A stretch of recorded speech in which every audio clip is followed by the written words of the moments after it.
Welcome you all to this special session on ecosystem-based adaptation for complete water security. We are calling it a special session because today is India Water Foundation's founding day as well.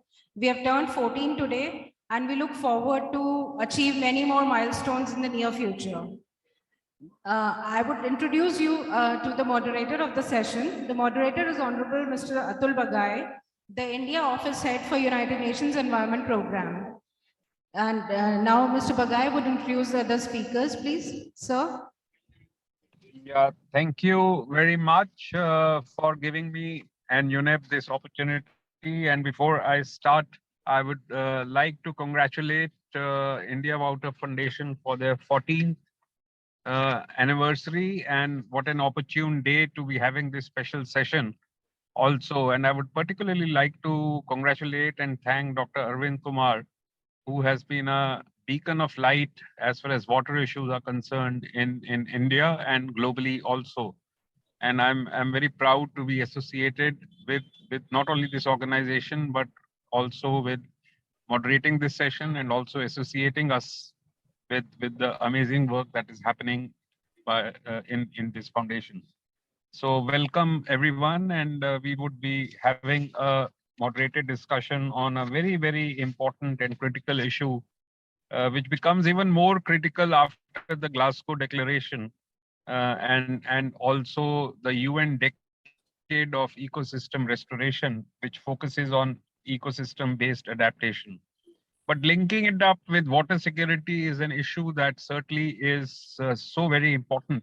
And thanks to Arvindji and his team, we have a panel of three very esteemed and distinguished panelists. And I would like to introduce them before we move forward. Mr. Lifeng Li is the Director of Land and Water Division in FAO, the Food and Agriculture Organization of the UN. And prior to joining the FAO headquarters, Mr. Lee served as coordinator of support programs at the Green Climate Fund in Incheon, Republic of Korea. He also started his career in 2000 as a postdoctoral research fellow in the Institute of Geographic Sciences and Natural Resources Research. He has a diverse and wide experience with World Wide Fund and Wetlands International. So welcome, Mr. Lee.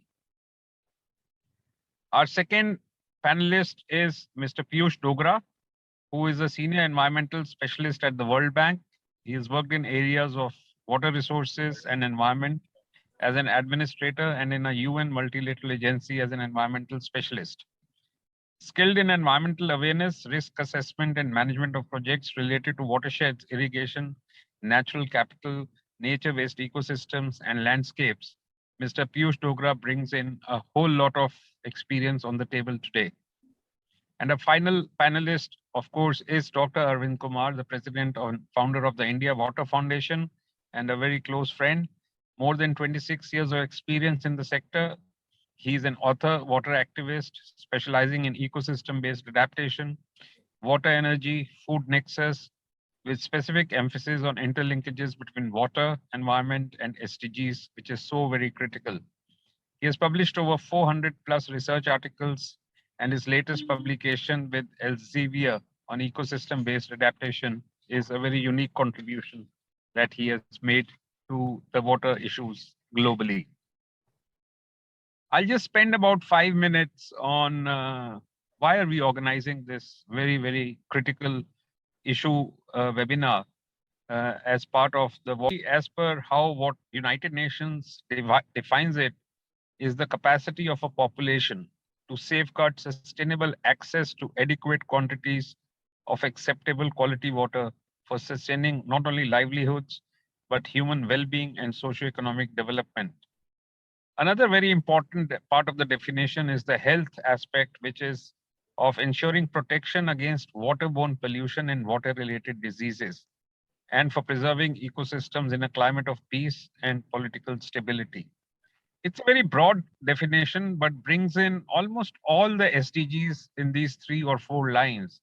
And if you're looking at the 17 SDGs, water runs through more or less each and every SDG. And that is where the criticality of the water issues is so very important. In the panel discussion that we're going to have today, we would be deliberating on ecosystem-based adaptation as a tool for water security, which is such an important issue. Case studies and why it is a cheaper solution with very long-term results. As you're all aware that the UN declared the decade as a decade of ecosystem restoration and biodiversity, and focuses a lot on nature-based solutions. And I think nature-based solutions not only give cheaper solutions, but are more sustainable and long-term. And I think the most important part of eco-based solutions or ecosystem-based adaptation is that the involvement of the community becomes very, very critical and very, very important. And the community involvement is what will sustain a lot of these solutions on a long-term basis. I would like to go to each of the three panelists, but would like to lay out the three broad questions that I would like to put to all the three panelists and would expect them to give their responses to all the three questions in 5 to 6 minutes each. And then, of course, we will open up the house for some questions. So if the panelists are ready, the three questions I would like to put on the table for them to mull over and give their opinion and their advice. The first one is, do ecosystem-based adaptation allow human communities to maintain or improve their adaptive capacity or resilience and reduces their vulnerability in the face of water security? Now, that is a very important area of work where how ecosystem-based adaptation will assist the human communities. The second question is, can ecosystem-based adaptation help in restoring, maintaining, or enhancing the capacity of water ecosystems to continue to produce services for local communities? And the third is, what social, institutional, and political issues influence the implementation of effective EBA initiatives, and how might these challenges best be overcome? My request to the panelists would be to speak for a couple of questions and try to highlight at least one case study in their intervention, which could exemplify and give a very good perspective of the questions that are put on the table. I would like to start with Mr. Lee of FAO, and I would give the floor to him.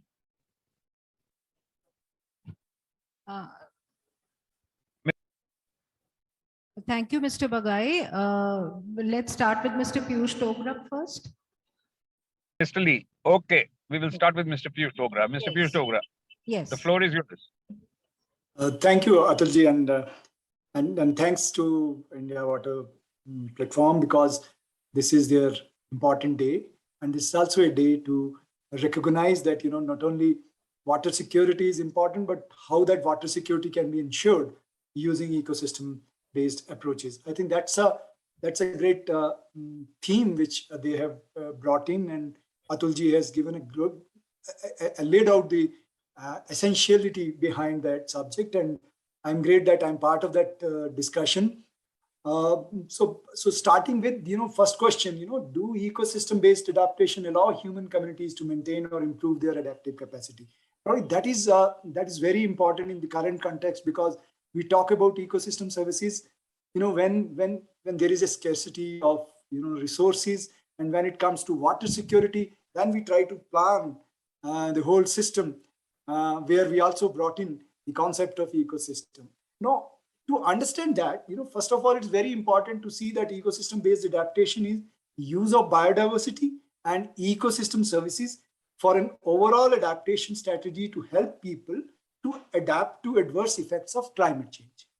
So that has been clearly defined by Convention of Biological Diversity way back in 2009. But generally, the part of ecosystem services when we were planning for the water security was not to that extent brought in integratively. Now, to move further, it is very important, and the question is right, that yes, this gives you opportunity for the communities to reduce their vulnerability if we adapt to the uh, adapt to the capacity and resilience and bring ecosystem services or EBA approaches into this. Why? Because if we look at water needs ecosystem, it is based on two functions. One is ecological function, which talks about water to perform, and second is ecological services, which is water to deliver. Now, when we combine these, water to perform and water to deliver, then comes the benefit, and that benefit is well-being of the community. And that comes the question. That comes to the final answer, which was posed to this question, was water security. Now, therefore, I think if we use EBA approaches, yes, they give adequate opportunity for the communities to work on that side, and how that can do, for example, coastal habitat restoration, agroforestry part, integrated water resource management, livelihood diversification, and sustainable forest management intervention. If you talk about all these bigger themes, I think these themes are not successful if they are not combined with the approach during the planning stage itself, bringing in ecosystem-based adaptation into it. So coming to the second question, which Dr. Bagai has, Mr. Atul Bagai has already hinted, and that was, can ecosystem services based on adaptation help in restoring, maintaining, or enhancing the capacity of water ecosystems to continue produce the local communities? I think that is another important question where we should also focus, how that is possible. Now, if we talk about services as such, so it has three parts. One is regulating part, which is into climate regulation, water regulation, wastewater treatment, flood protection, into provisioning. Second part is provisioning, which is indirect, which comes to the water quantity, quality, consumptive use, and then to aquatic organism and food and medicines. And third is cultural services, that is recreation, enjoy into nature or tourism and all that. Now, if we have to bring all these communities, all these thematic areas into the planning of water security, I think then it cannot be completed if the local communities are not brought into the discussion and not brought into the planning stage itself. Ms. Vigay was also asking me about, citing 2 or 3 such examples, which can then bring a context to this, how these approaches were successful. I think long back, these plannings were started, discussed, threats were also taken care of, that what could be the various threats, how they can be changed into opportunities. 2 important sites which I want to highlight based on some of the activities were in Himalayas and in Andes. In both these areas, the watersheds were protected and the soil conservation work was duly enhanced for our water security when we arranged a payment on ecological services kind of concept, where the upstreams were protected for catchment, from grazing perspective, from protection of forestry perspective, and the discharge at the downstream increased. And this happened in India itself, where some of in the northern state, especially in case of Himachal, was quite successful. If I cite another example, then in Andes, in the Peru itself, the rural communities came together and brought in improvised grazing and facilitating services to move and bring it into the integrated planning so that you can restrict them and increase the discharge in the downstream catchment or the downstream use. So these are, very small examples, but these are very, very important examples. If we talk about the communities there in northeastern India, another example, which Meghalaya community-led ecosystem management of one of the multilateral agencies working, especially the World Bank and other, the new concept has been brought in, that community-led ecosystem management, how it can be enhanced. There, what has been done is, though the village as a unit has been taken, but the planning has been taken into consideration, the theme of how those whole water security issue can be tackled by looking at catchments, by looking at the baseline, what is available, and see how much change has brought in because of that natural resource management planning. And that has become quite successful, though in the initial 400 villages, certain villages have been taken and upscaled, maybe later, depending upon this the lessons. But those are few very good lessons in respect to bringing community and bringing ecosystem based adaptation approaches into it. I think FAO colleague is also joining, but FAO has also reported that even in case of the achievement of food productions and degrading land and improving water resources, these concepts have improved the system. These concepts have also brought in sustainability in the overall cycle of this project. Coming to the areas where we should focus for the successful ecosystem-based approaches, I think I highlight these based on my initial work, which we have done in various parts of India as well as in Nepal. We need to focus on the landscape. Why we have to look at from the landscape perspective is integrated approach on water security is possible if we talk about water as well as the ecosystem. So whenever we integratedly use, then we have to think about uses of water. And there, I think the trade-offs lie, which is important for you. So I think those approaches are maturing, that how that approach has to be brought into the exact implementation stage. And that implementation can only taken through or thought through if there is an integrated way of looking from the landscape perspective and the contributing ecosystems who are working in those areas and interacting land use and management practices and bring in tenure and governance system into it. That will give one idea on focusing in a better perspective. Second is engage stakeholders and support participatory governance. I think that is another actively engaged stakeholders at different scales, including vulnerable groups in planning and decision making, can bring this restoration and strategies in a more implementable manner. Third would be, the tailor-made and local context using various approaches. So what I feel is, it's not one formula set for every. This is a trade-off which you have to work based on the tailor-made context for the variety of approaches. And finally, I think manage adaptively for long-term resilience. So we learn by implementing. So let's learn by implementing these opportunities and then restore based on your learnings for these ecosystem approaches, which can benefit largely the communities, but also about the sector as a whole, because there is a need now to look at these important aspects, not in silos, not in individual approaches, but an integrated approach. And there, the three levels of working are important, not only at the national level, but also at the federal level. And more importantly, bringing community into this discussion.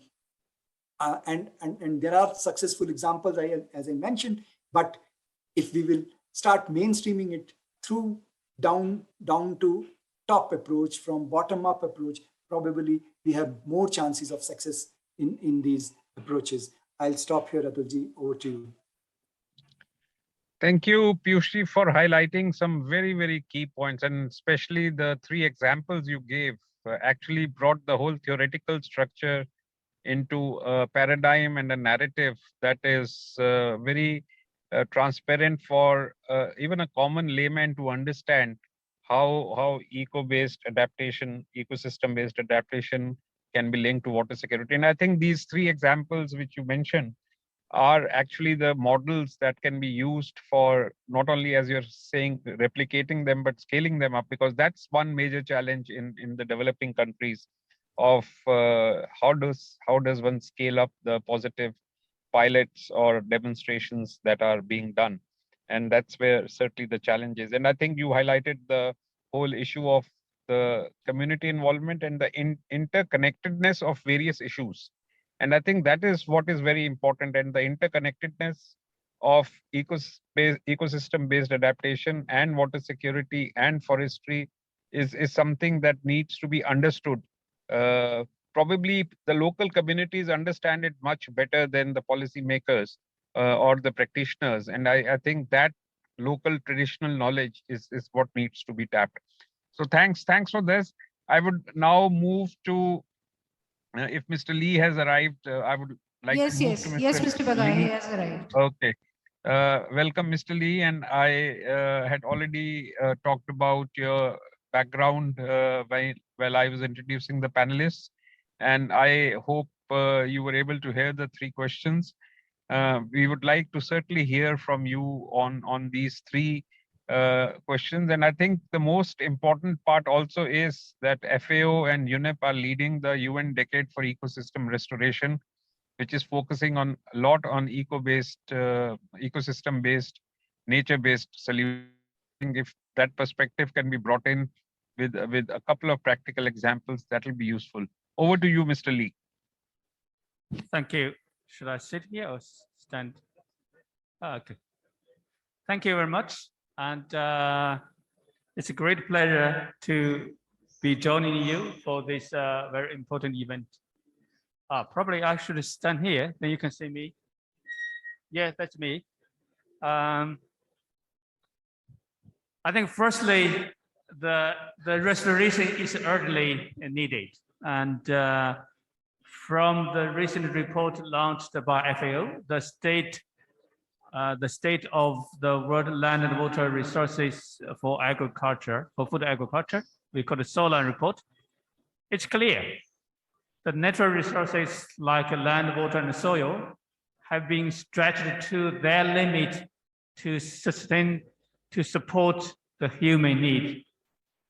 And look at the land alone, 1/3 of the agricultural land is degraded.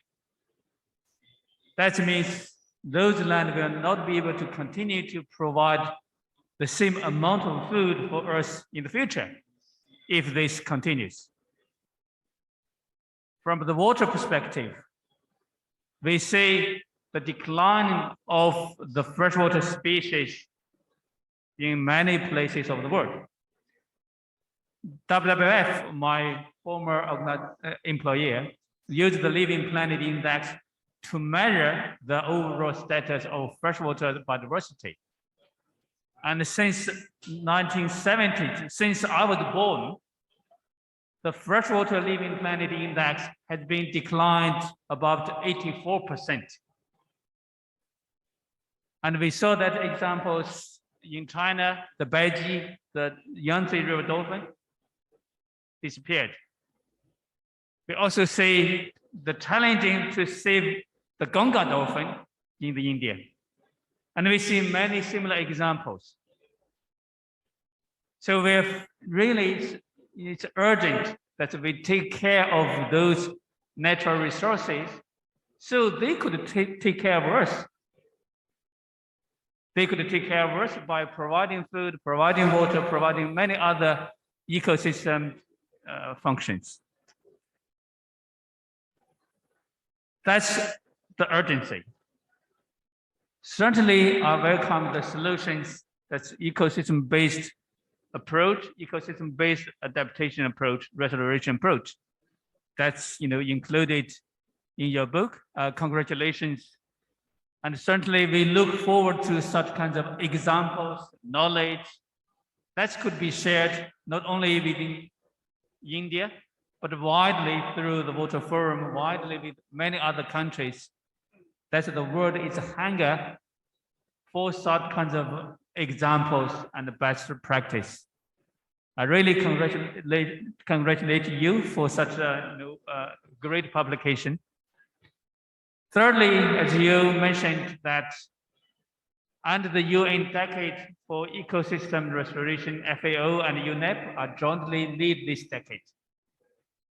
And we already set up a number of task force on best practice, on monitoring, on finance, on science, and the youth. So we already have 5 task forces being set up. In fact, indeed, the end of this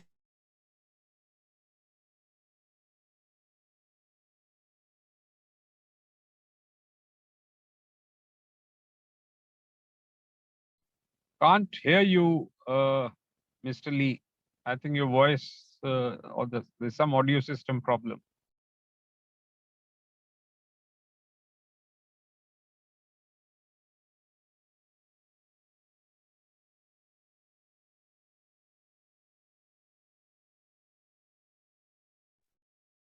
Yes, sorry, I don't know where I stopped.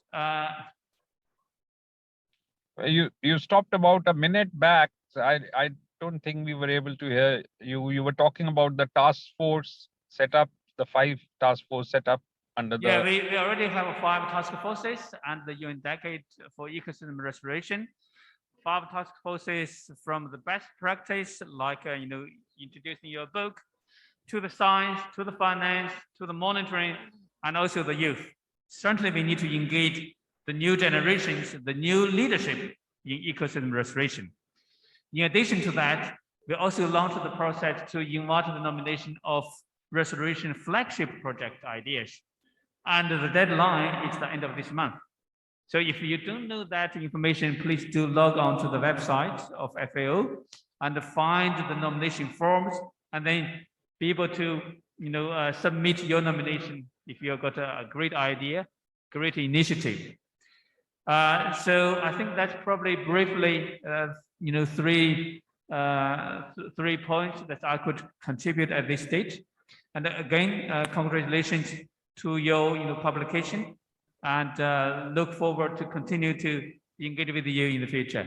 Thank you very much. Thank you, Mr. Lee. And I think you raised very, very important points. And the message which I really liked was when you said that the planet doesn't really need us. It's a human being that needs the planet, and we need to really not only take care of it, but the degradation that has taken place needs to be restored. And that's where the UN Decade for Ecosystem Restoration assumes so much of importance. And certainly the degraded land in the country where I live, there was a very big historic announcement that our Prime Minister made during the COP of UNCCD, where he said 26 million hectares of land will be degraded land will be restored by 2030. Now, targets like this and approaches like this are very, very important, because you're right to say that we don't have enough good land now to sustain our food systems. I think the other very important thing from a UN decade I would like to also highlight is the flagship program that has been launched, where the governments have been asked to nominate flagship programs that will be announced in the General Assembly later in the year.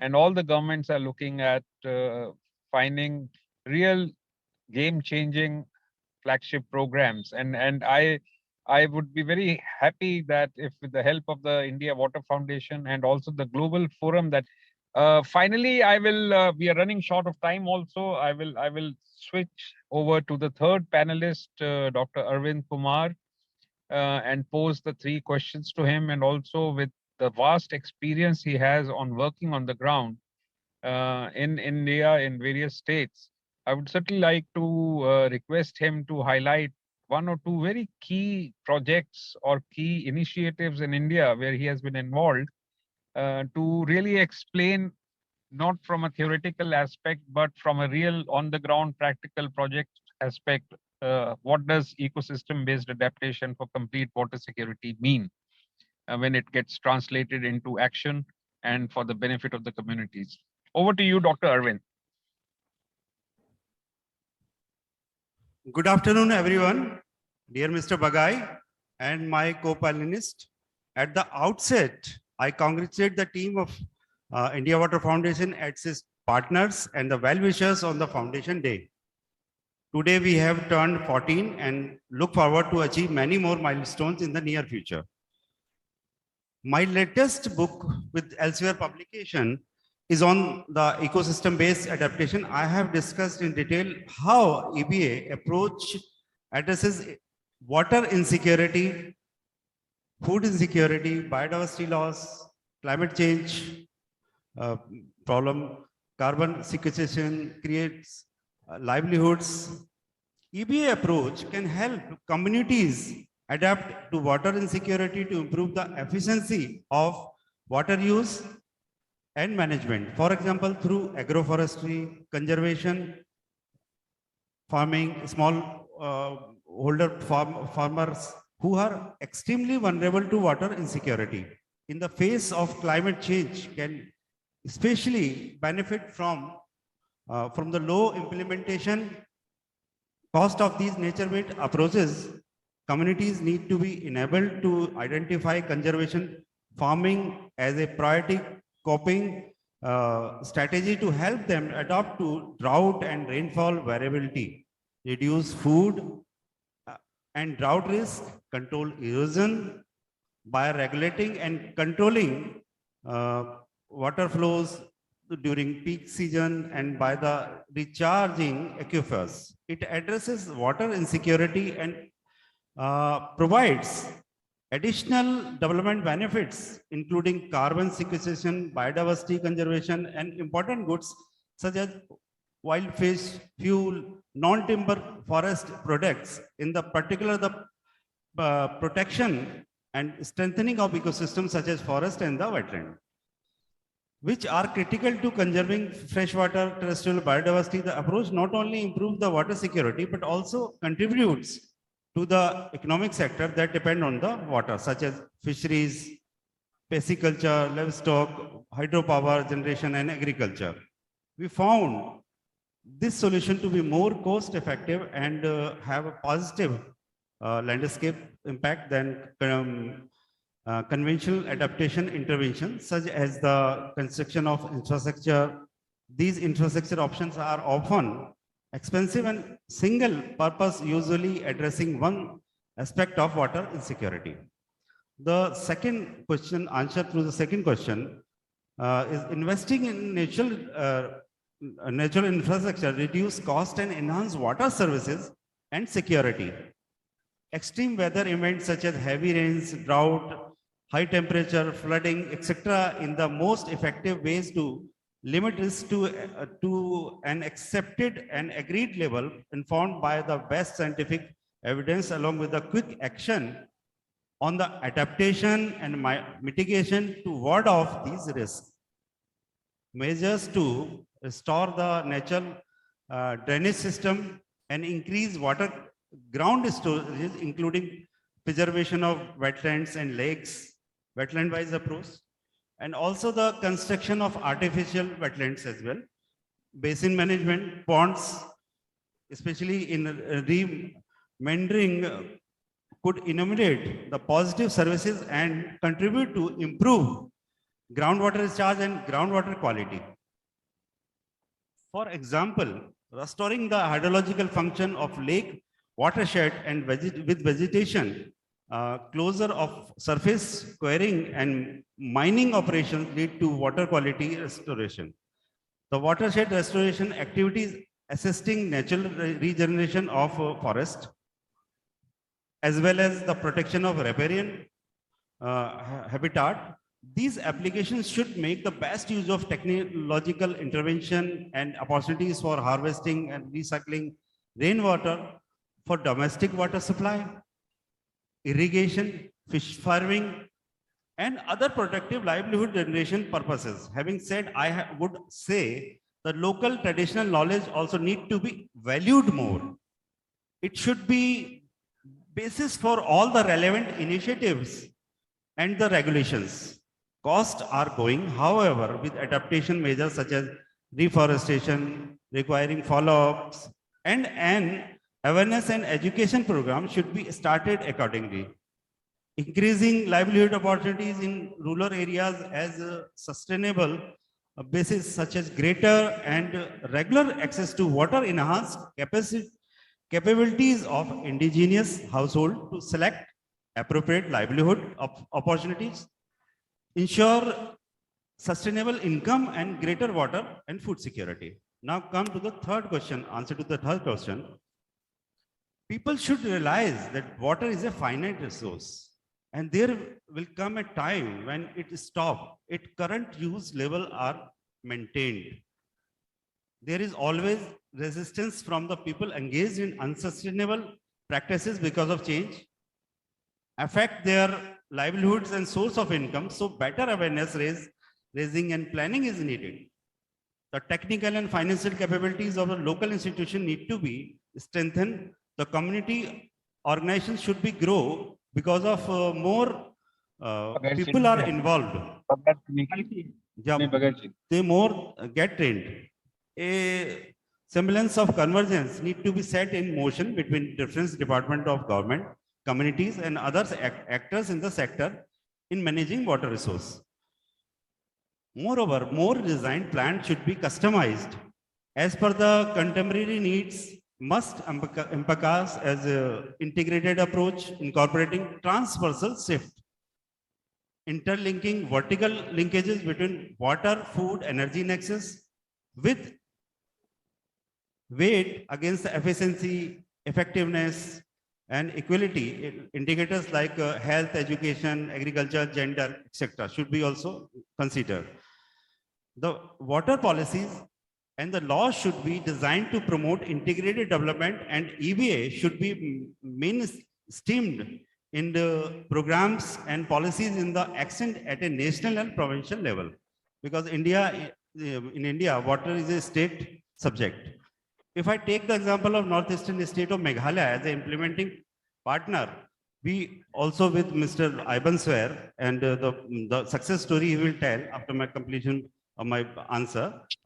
We designed the state flagship program which has touched EVA by addressing water scarcity, biodiversity loss, livelihood by enhancing adaptive capacity. We try to make it key in initiative of integrated basin livelihood development mission. It is flagship program of Meghalaya government of 2012, which address various issues of sustainable development related to water and natural resource management, capacity building, development of infrastructure, etc.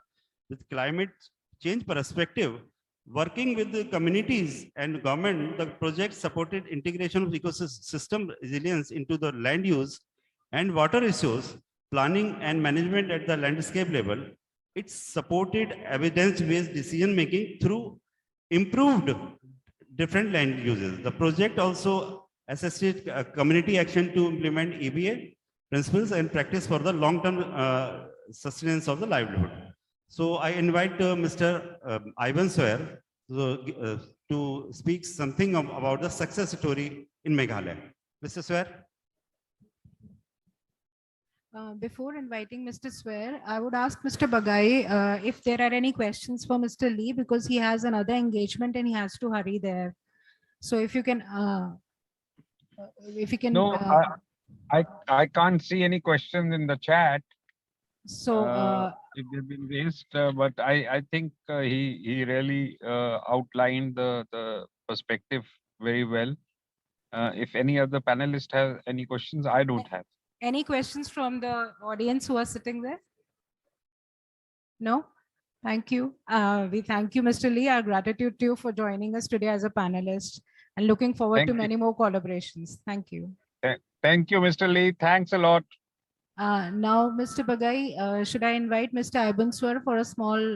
Yeah, please do that, because it will be very interesting to hear about the Meghalaya success story. Sure. Thank you, sir, for giving me this opportunity. We from Meghalaya have been working very closely with the India Water Foundation, right from the formulation of the water policy. And it was at that point of time where we realized that if we were going to work with ecosystem-based adaptation, we cannot go without the involvement of each and every member of the communities of the state. That was when we designed the program, which was mentioned with the Integrated Basin Development and Livelihood Promotion Program, which meant that each and every member of who is a resident of the state became a partner in this implementation schedule.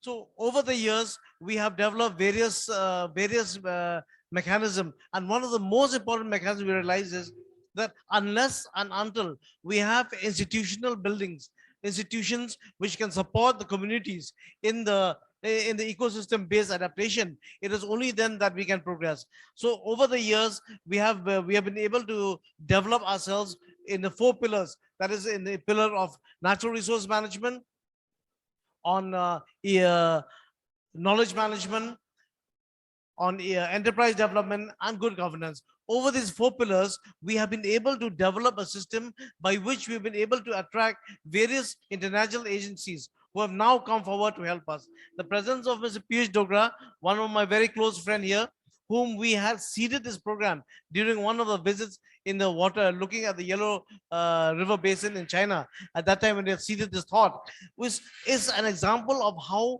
ecosystem-based planning together with communities has helped us in many ways.